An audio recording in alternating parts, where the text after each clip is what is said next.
Hi. So, first of all, welcome to Turlane and welcome to Data Products Meetup. It's Data Products Meetup number 8, so we did 7 meetups before. Super happy that in this 1 year since we are organizing this, it's already a big group of more than 700 people interested in Data Products Meetup. So thank you for joining, thank you for being interested and motivating me to organize this meetup. Yeah, I'm Faris. I should have started from that. I started organizing this at Outfittery. Then we did a few times in different other places to catch people who are working on the western side of Berlin. We did it at Ubicum. Anybody from Ubicum here? Code Academy?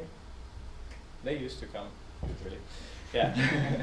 So yeah, probably need to host it there again. They are happy to host it. So now we are hosting it at Turlane. Last time we did it in our office at Köpenicker Straße.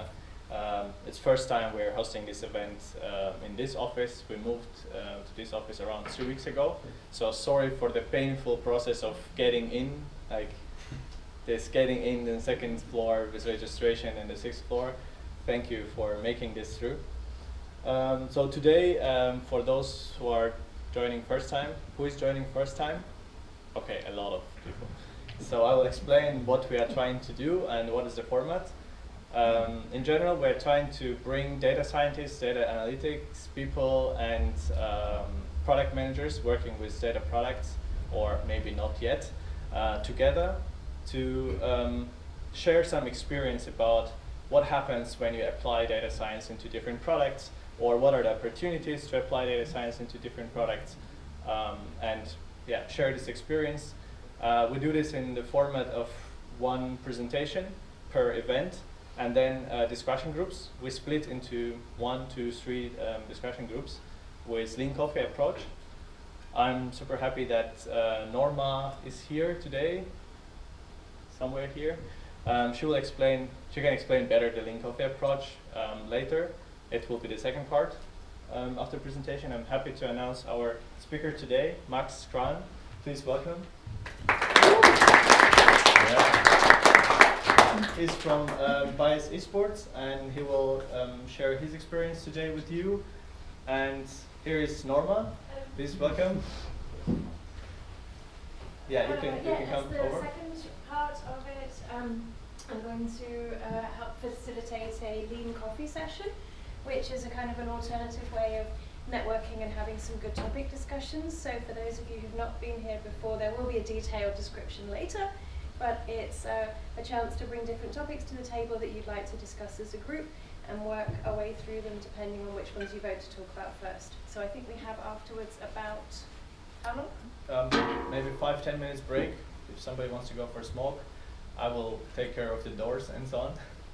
And yeah, after 5-10 minutes break, then we will split into groups and have this discussion group parts. We have a table here, so 1 group will be here and 1 group will be in the meeting room on the left side. So probably around 40 minutes or so? Yeah, we will finish around 9, so we have time until 9. If somebody wants to, has to leave earlier, it's also fine.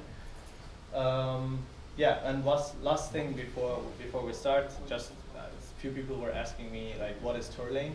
So I'm currently working for Turlane. It's an online travel agency taking care of the best travel experience for multi-day tours. If you want to learn more about this, you can approach me, yeah, or other people with this touring thing. They are all working for Turlane, and they can tell you more about what we are doing here, what are the challenges, and so on. So I'm leaving the stage for Max. Also, after his presentation, please challenge him with interesting questions. The best questions that he will decide, you should pay attention on that, will get some gifts from Turlane. So, thank you. Thanks, Faris. Yeah, thanks for the introduction and the invitation. Yeah, I'll get right into it. So today I'll be talking about not necessarily algorithms or feature generation, more about processes. So I'm sure you are all, I don't know, who of you are data scientists here? Let me get an idea of the demographic. Who is working as a data engineer, developer? Who is product manager? Who's here for drinks? Okay, cool. Well, nonetheless, I'm sure you all know, kind of aware that data science exists. People work with data, but as with anything, there's processes to work with, and specifically automation and training and buzzwords, which I will now go into. I want to make one more note. I will be talking a lot about the Jupyter environment in this presentation, because this is a big tool of choice for data scientists. And people tend to just view it as like a research platform, but I will show that actually automation is possible within this ecosystem, and there's actually a lot more to the ecosystem than you can imagine. So let me get my face off the screen, and let's look at what I'll be talking about. First, I'll talk a little bit about why. I'll talk a bit about what we do at Bayes and how this became relevant, my process very briefly in the past 2 years to coming to the resolution that we need to automate our data science processes. Then I'll introduce Jupyter to those of you that are not familiar, or to those of you that haven't really thought about it deeper than actually using it. Then we'll get to the application. And lastly, I don't just want to talk about how company X solved problem Y. I want to actually present a little ecosystem of ways that this can be automated in different ways. So let's begin. Why? So I guess I'd start at Bayes. Bayes, we work in the esports industry. To those of you that aren't aware what esports is, esports deals with professional video games. So games like Counter-Strike, maybe Dota you've heard of, or maybe League of Legends. If you haven't heard of them, doesn't matter. The basic format is quite similar to regular sports.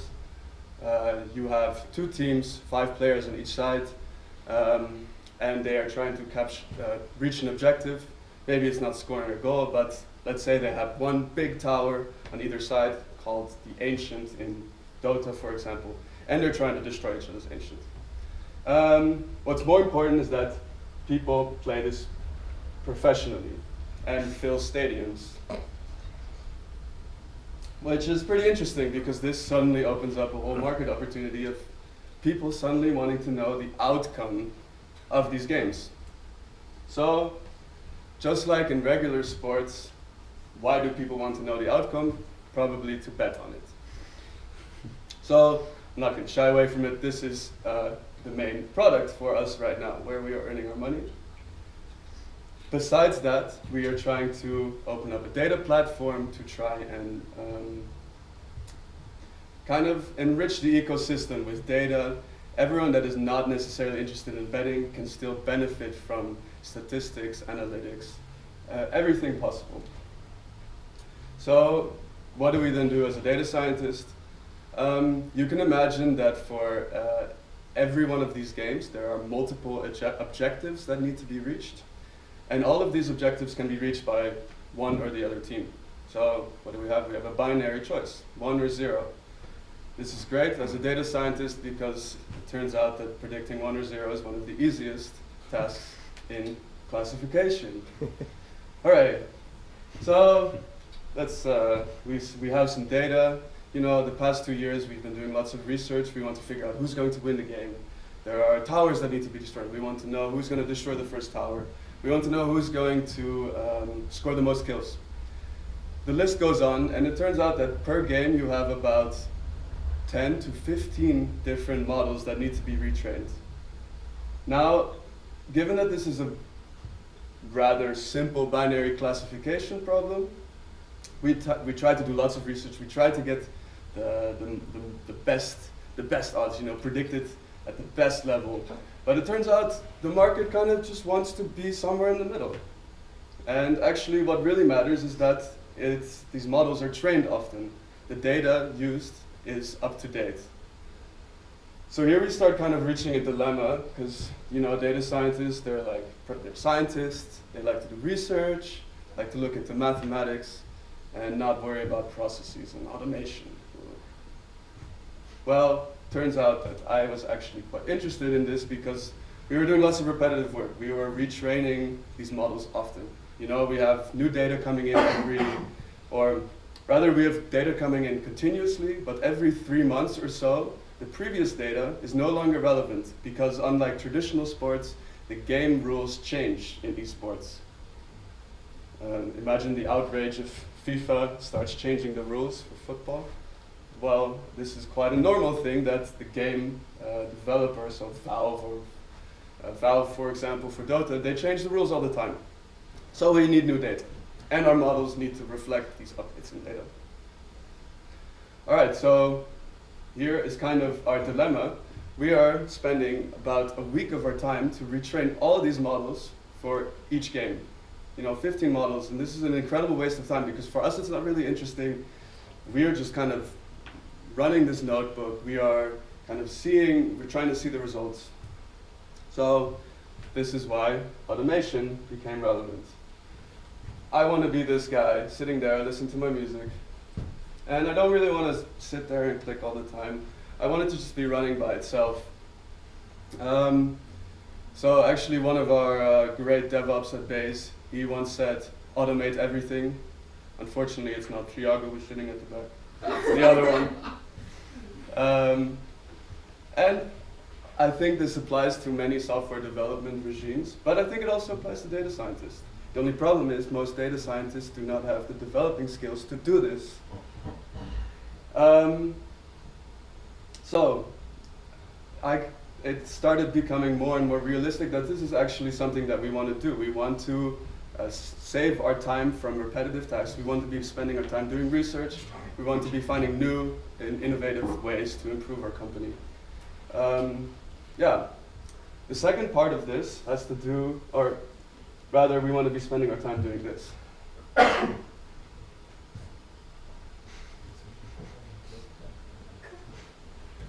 So, you know, I don't know who here knows Jupyter very well, but you might say, okay, then stop worrying about using Jupyter and like man up and just code your thing into Python, create a microservice, and automate it properly like a real developer. Well, there are several reasons why we do need to stick with Jupyter. Sorry to those who don't know what Jupyter is, I'll go into it a little bit more, but the main point is that it is based on interactive Python, which instead of just running everything in one go, you run it in chunks and you can visualize the output. You can imagine as a data scientist, if I want to plot, let's say, the distribution of some feature or how a target looks, I want to see it visually. Moreover, even other people want to see it visually because there's no way, it doesn't really matter how we check the code, we want to see visually what is the difference in doing this kind of research or using this kind of feature. Secondly, I just think it's a huge waste of time trying to code everything into Python. If it already exists somewhere and it runs, why not just leverage that and try and look further into the ecosystem? Or try and look further into Jupyter and how we can use this existing code so that we don't end up having developers that are doing this.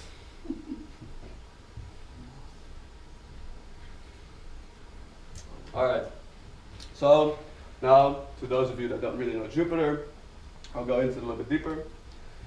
So, web user, I want to write some code. We spin up a Jupyter notebook, as it's called, and we access this via the browser. Some JavaScript takes care of it to save the results, save the code to a file, and also sends commands to an IPython kernel, which is basically just executing your Python logic. Now, I don't want to go too deep into this because this is not the point. The point is that we can do without all of this.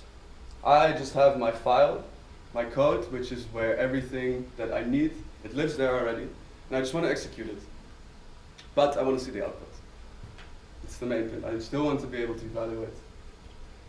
So, fortunately for us, just don't worry about what's actually standing there, but I just think it's beautiful that instead of spinning up a notebook server, which is accessed via a browser and accesses a kernel, you can do the same thing with 4 lines of code. This just executes your notebook for you. and this is NB convert. Secondly, for the more simple way, so we will get into a nice way to make an application out of this, but for those of you using Unix-based systems, you know you can set up a cron job and just run something every week. In this case, you would execute your notebook every week. So let's say you have a simple notebook and you have a product manager who doesn't know what Jupyter is, and you want to show them the output of your Jupyter notebook. You just set this up and share it with them. However, we can go a bit further. So let's get to the reports part. So you guys all have finally a little bit of relevance. This is kind of what a report could include. So the code is hidden here. A lot of the other reports are hidden here too. Unfortunately, those of you coming to steal our beautiful algorithms are not going to be satisfied. But the point is kind of made. This plot is not just appearing out of nowhere. It comes from a bunch of a little code cell which is executed. We can see that the target is approximately equal. There's a little bit of a bias for one team versus the other. For some context, the Roshan is like a dragon that everyone kills in Dota. Besides that, we have text. We need this explanation. We need to see what's going on, because just putting plots in a report is a pretty useless report. And also this is executed rather simply.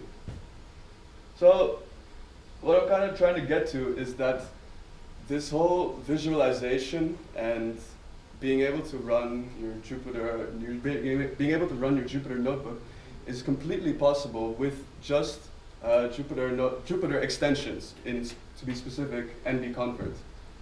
And this is kind of the point here that what I said earlier, data scientists shy away from automation because, you know, we're used to using our usual workflow, but actually everything, if you just dig a bit deeper, can be automated with the extensions provided by this ecosystem. So this kind of brings us to the application. You know, we have these two aspects of our tool. We know how to automate our execution. We can train the model with that. We know how to automate the report generation, so we can also share our reports. So we're kind of ticking off the checkboxes as we go.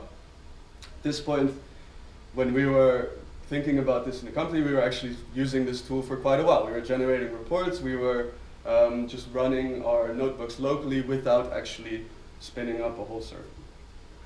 But at some point, you know, you're thinking, okay, we have 50 different models that we have to train. I want some overview. I want to be able to automate it. I want to be able to actually automate it. So in order to do that, we need to actually go into a little bit more application development. So in this case, we use Django and Celery. Django is a common web framework which sets up a database. We need this database in order to store, let's say I want to retrain the map winner market, which I showed earlier. I need to put it somewhere. It needs to know what it needs to retrain. Secondly, Celery is just we call it distributed task queue. What that means is it just cycles, it is able to periodically check what is going on in your database, for example. That's just one use case. There's many other ways to use it, but that's completely beyond the scope. So, what I explained earlier as to the business logic of it is this bootcamp component, which we see in this flowchart. We need some more parts. We have the database where we can store what is actually happening. What do we want as a user to create? We want to retrain our models. So the models need to live somewhere, aka the notebook files, and those live in Amazon S3. And lastly, we have a user interface because we want to be able to visualize this properly. So first step of the process, we want to put our file in S3, and then we want to create a job in the database to retrain. What does this look like? Very easy. Me as a user can just pick any game, pick any market, and start a job. And you get something like this. Now this is obviously horrible to look at, and we also don't know how does actually the system know that this exists.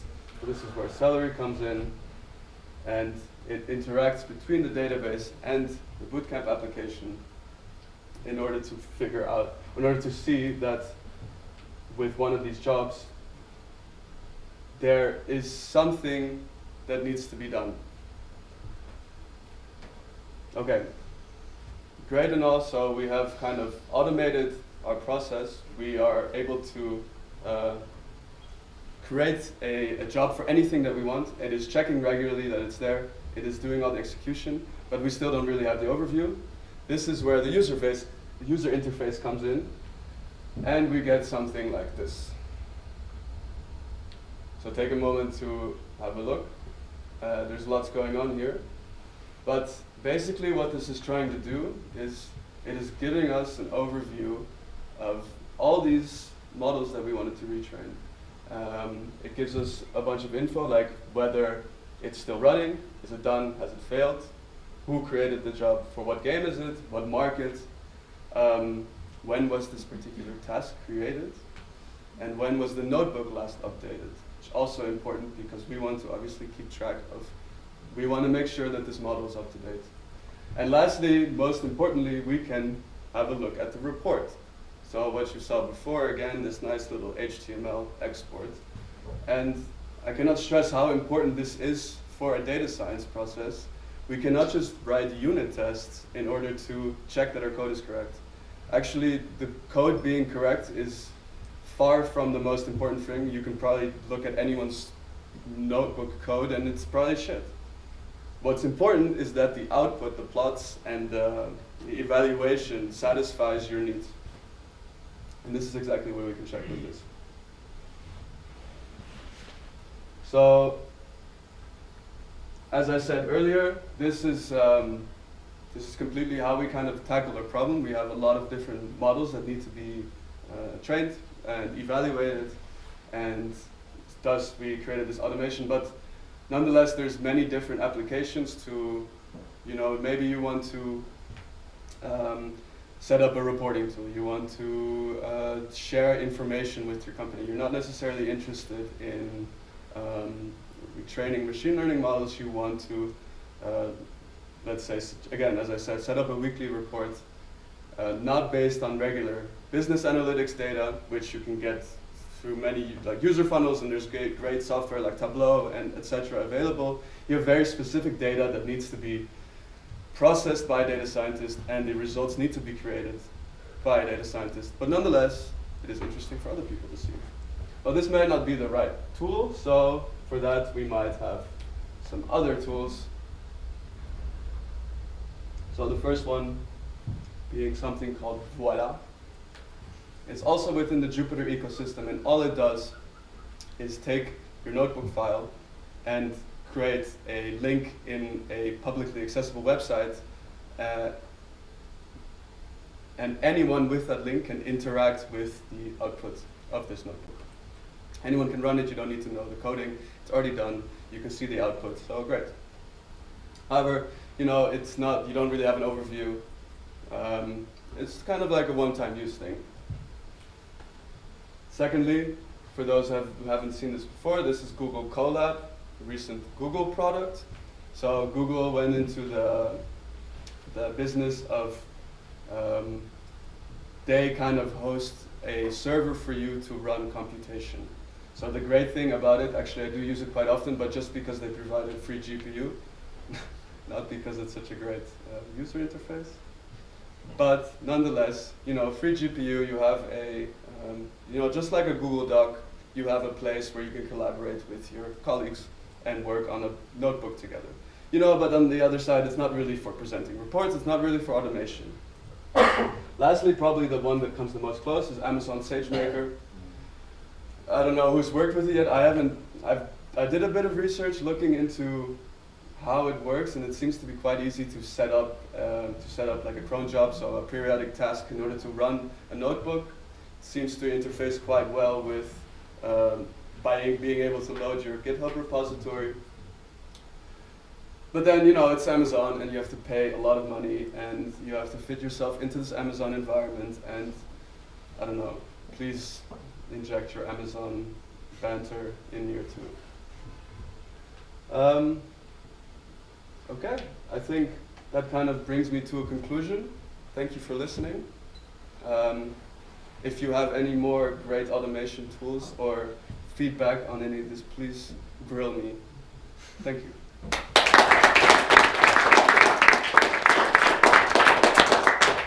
So let's grill him.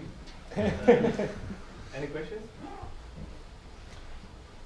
After the model is retrained, and so as far as I understood, basically then the dataset has to kind of check if everything is okay.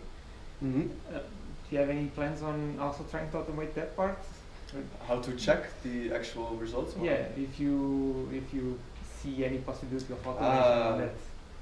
See, Last piece. it's a very good question, and it's I would just say that machine learning models are already kind of black boxes as they are, and at this point in time, to confirm that the data being used and the algorithm understanding the data properly is in line, we need to still check it by hand. We need to have this HTML export because we cannot just numerically or statistically decide whether it's correct. We need to say, for example, in our case, what we a good example, what I didn't show you, but you can imagine if a sports game is going on, let's take football, and we have kind of, based on different indicators, we can kind of see a line, who is going to be who is more likely to win. It doesn't really matter who wins in the end when you're in the mid-game, because anything can still change at that moment. You don't know what's going to happen. So I need to check that the timelines are actually kind of fit what is happening in that particular moment. Where do you get the game event data from? We have many parsers set up. We use OCR parsing for some games, so League of Legends. Right now we are parsing using computer vision, but we are moving to API-based solutions. We have something called the Clarity parser, which one of us in the audience could probably explain better, because I don't know what that means.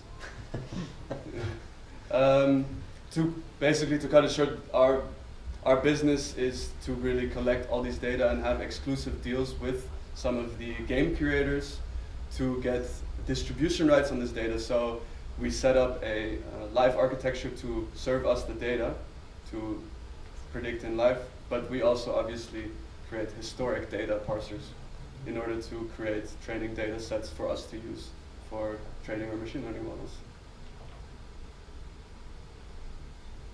You don't need to retrain the models in real time somehow? No. Just on a weekly basis or? Imagine that, so let's say we have a reasonable data set, so our machine learning model performs well, in our opinion, from evaluating qualitatively. If there's no patch, if the game isn't changing, and either way it doesn't change, sometimes it changes quite significantly. When it does change quite significantly, then we need to retrain. But other than that, it tends to perform quite well.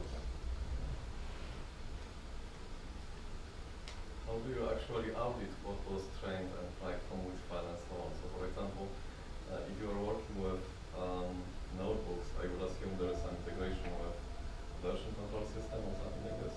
Mm-hmm. How does it work? So we have a research repository where all our notebooks live. I don't know who has worked with notebooks and GitHub, but it's horribly integrated. You know, you cannot check the code properly. So, we kind of use this to also display our code in the HTML export because it's a very internal tool. But secondly, this is just the training process. We have a implementation kind of architecture which actually uses the train model artifact. So, let's say take your typical SK-learned logistic regression, for example. It's just serialized, implemented into a production architecture, and version control handles which models we are then using in that moment. So how do you deploy the serialized models? Sorry? Once you have a serialized trained model, how do you deploy it? So we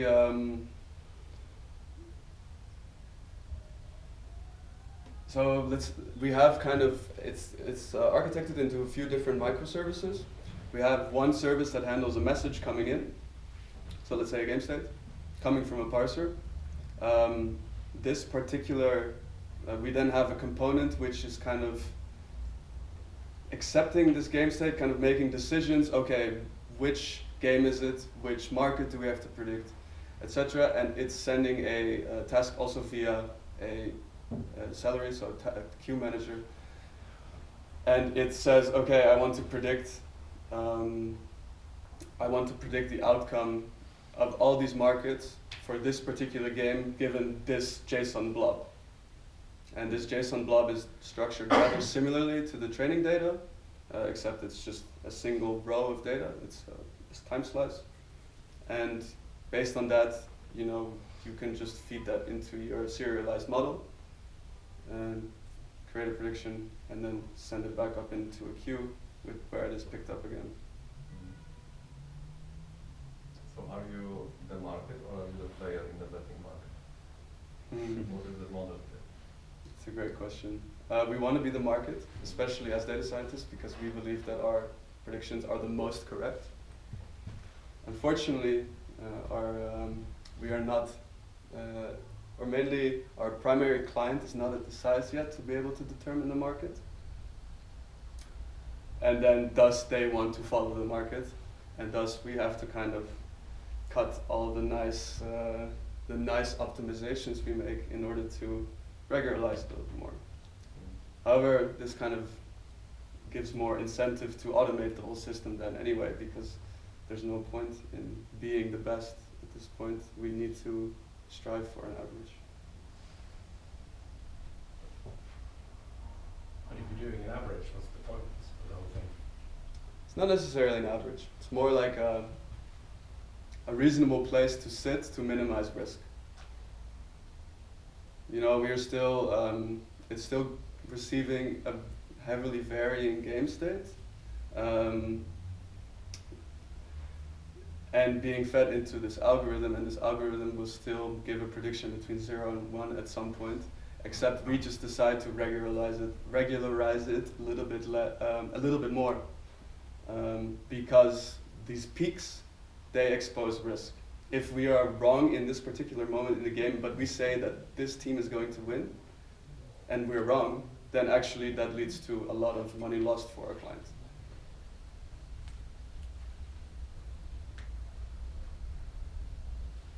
Okay, any other questions? Or is he grilled enough? I actually have one question. You mentioned several tools, but I did not get if you want to catch the anomalies in the predictions, for example, something is broken and you're getting the same result all the time and stuff like this. So do you have something, or do you use any of those tools for setting some monitoring or algorithmic catching of the? Sure. Yes and no, in the sense that the report will definitely identify that there's something wrong, and we try to. You can say something like, okay, if your result deviates this much from what I expect, then you kind of you accumulate these results and you get a score at the end, and if this score is lower than a certain or higher than a certain threshold, it's wrong. However, this doesn't really work because we need to check in person.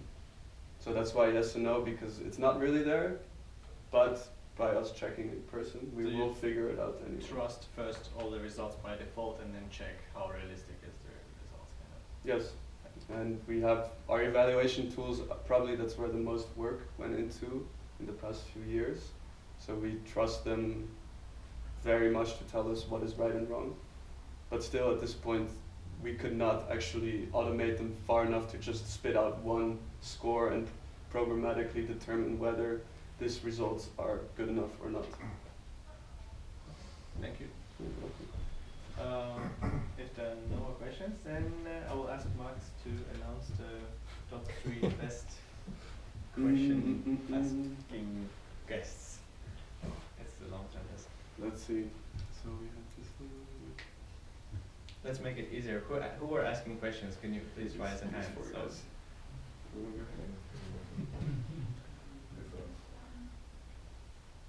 And I would have to say the man with the question on how this is implemented.